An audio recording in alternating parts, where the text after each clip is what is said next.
Palace of Illusions by Chitra Banerjee Divakaruni. Chapter 1 Fire. Through the long, lonely years of my childhood, when my father's palace seemed to tighten its grip around me until I couldn't breathe, I would go to my nurse and ask for a story. And though she knew many wondrous and edifying tales, the one I made her tell me over and over was the story of my birth. I think I liked it so much, because it made me feel special, and in those days there was little else in my life that did. Perhaps Daima realized this. Perhaps that was why she agreed to my demands, even though we both knew I should be using my time more gainfully, in ways more befitting the daughter of King Drupad, ruler of Panchal, one of the richest kingdoms in the continent of Bharat. The story inspired me to make up fancy names for myself, Offspring of Vengeance, or the Unexpected One. But Daima puffed out her cheeks at my tendency to drama, calling me the girl who wasn't invited. Who knows, perhaps she was more accurate than I. This winter afternoon, sitting cross-legged in the meager sunlight that managed to find its way through my slit of a window, she said, "When your brother stepped out of the sacrificial fire onto the cold stone slabs of the palace hall, all the assembly cried out in amazement. She was shelling peas. I watched her flashing fingers with envy, wishing she would let me help. But Daima had very specific ideas about activities that were appropriate for princesses. An eye blink later, she continued, when you emerged from the fire, our jaws dropped. It was so quiet, you could have heard a housefly fart. I reminded her that flies do not perform that particular bodily function.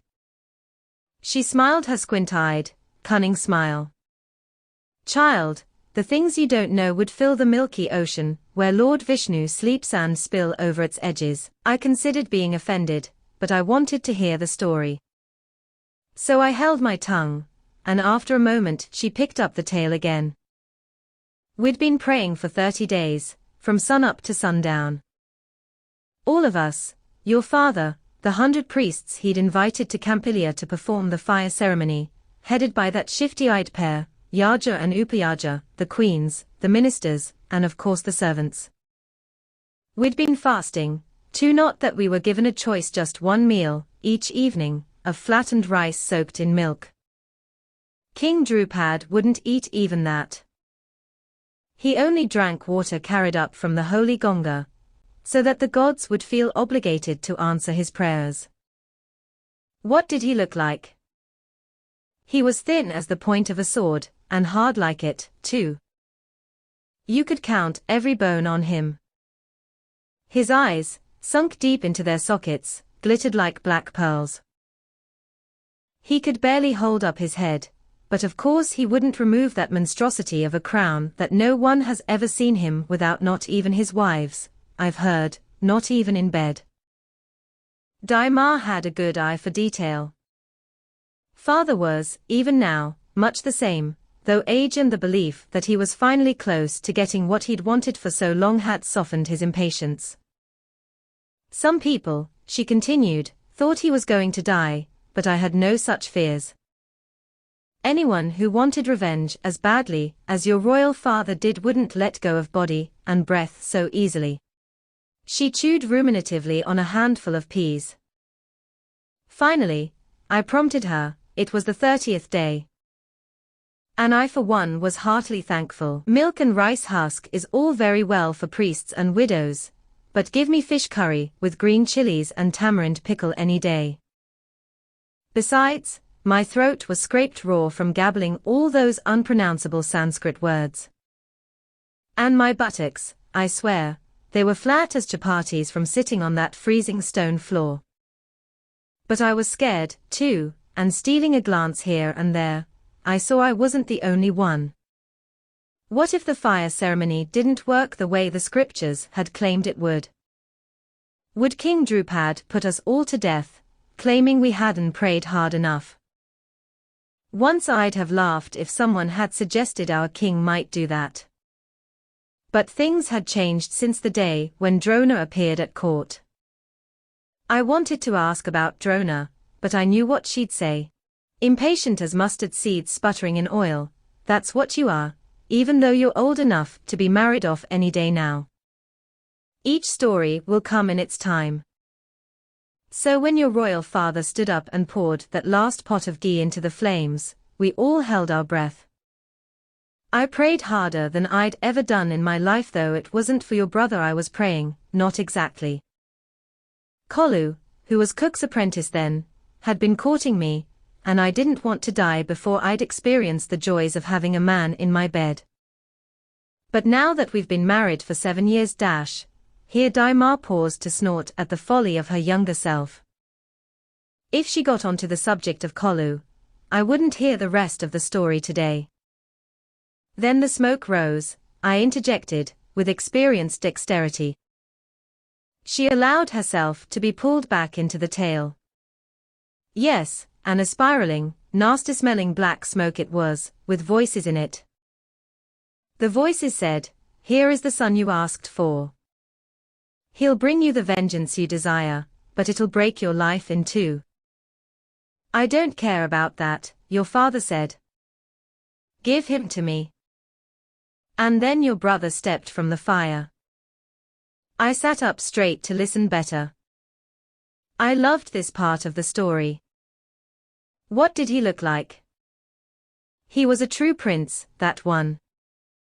His brow was noble. His face shone like gold. Even his clothes were golden. He stood tall and unafraid, though he couldn't have been more than 5 years old. But his eyes troubled me. They were too soft. I said to myself, how can this boy avenge King Drupad?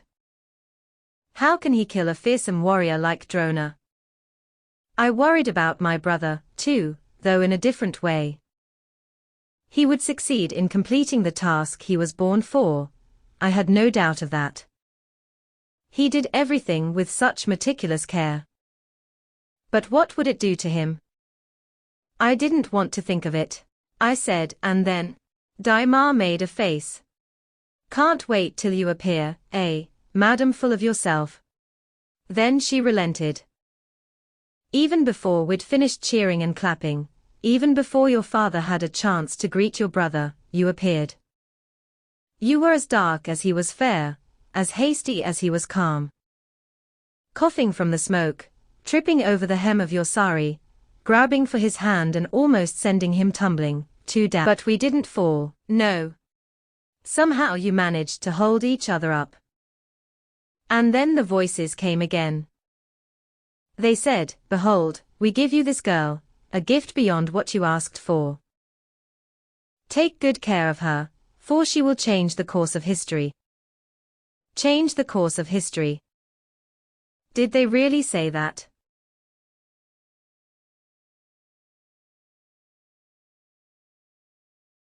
Daima shrugged. "That's what the priests claimed, who can tell for sure? You know how sounds boom and echo in that hall." The king looked startled, but then he picked the two of you up, holding you close to his chest. For the first time in years, I saw him smile. He said to your brother, "I name you Dristadayamna." He said to you, "I name you Draupadi." And then we had the best feast this kingdom has ever seen. As Daima counted out the feast foods on her fingers, smacking her lips in happy remembrance, my attention veered to the meaning of the names our father chose. Dristadayamna, destroyer of enemies. Draupadi, daughter of Drupad. Dri's name fell within the bounds of acceptability, though, if I were his parent I might have picked a more cheerful appellation, like Celestial Victor, or Light of the Universe. But daughter of Drupad. Granted, he hadn't been expecting me, but couldn't my father have come up with something a little less egoistic? Something more suited to a girl who was supposed to change history? I answered to Draupadi for the moment, because I had no choice. But in the long run, it would not do. I needed a more heroic name. Nights, after Daima had retired to her quarters, I lay on my high, hard bed with its massive posts, and watched the oil lamp fling flickery shadows against the pocked stone of the walls. I thought of the prophecy then, with yearning and fear. I wanted it to be true. But did I have the makings of a heroine? Courage, perseverance, an unbending will? And shut up as I was inside this mausoleum of a palace, how would history even find me? Most of all I thought of something that Daima didn't know, something that ate at me like the rust corroding the bars on my window, what really happened when I stepped from the fire. If there were voices, as Daima claimed, prophesying my life in a garbled roar, they hadn't come yet. The orange lick of flames fell away, the air was suddenly cold. The ancient hall smelled of incense, and under it, an older smell, war sweat and hatred. A gaunt, glittering man walked toward my brother and me as we stood hand in hand. He held out his arms, but for my brother alone. It was only my brother he meant to raise up to show to his people. Only my brother that he wanted. Dre wouldn't let go of me, however, nor I of him. We clung together so stubbornly that my father was forced to pick us both up together.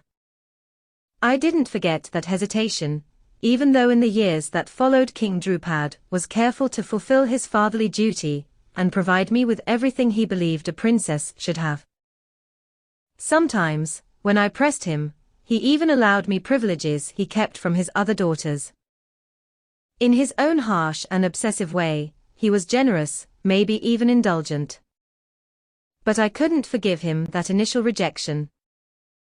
Perhaps that was why, as I grew from a girl into a young woman, I didn't trust him completely. So I turned the resentment I couldn't express toward my father onto his palace.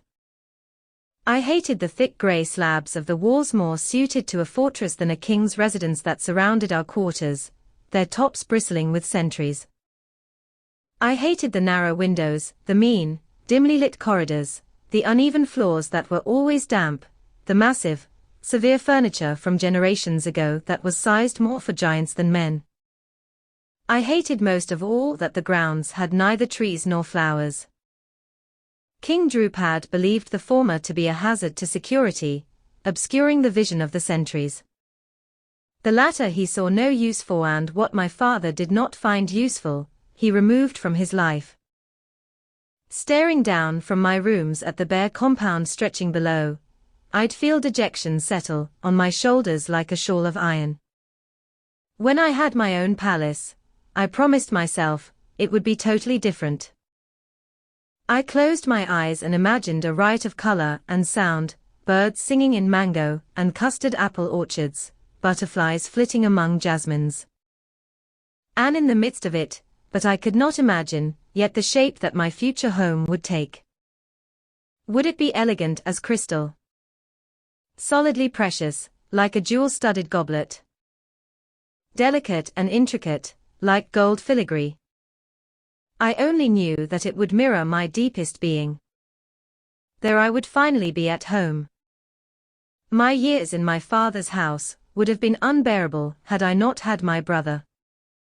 I never forgot the feel of his hand clutching mine, his refusal to abandon me. Perhaps he and I would have been close even otherwise, segregated as we were in the palace wing our father had set aside for us, whether from caring or fear I was never sure. But that first loyalty made us inseparable. We shared our fears of the future with each other, shielded each other with fierce protectiveness from a world that regarded us as not quite normal, and comforted each other in our loneliness. We never spoke of what each one meant to the other. Dre was uncomfortable with effusiveness. But sometimes I wrote him letters in my head, looping the words into extravagant metaphors. I'll love you, Dre, until the great Brahmin draws the universe back into himself as a spider does its web. I didn't know then how sorely that love would be tested, or how much it would cost both of us.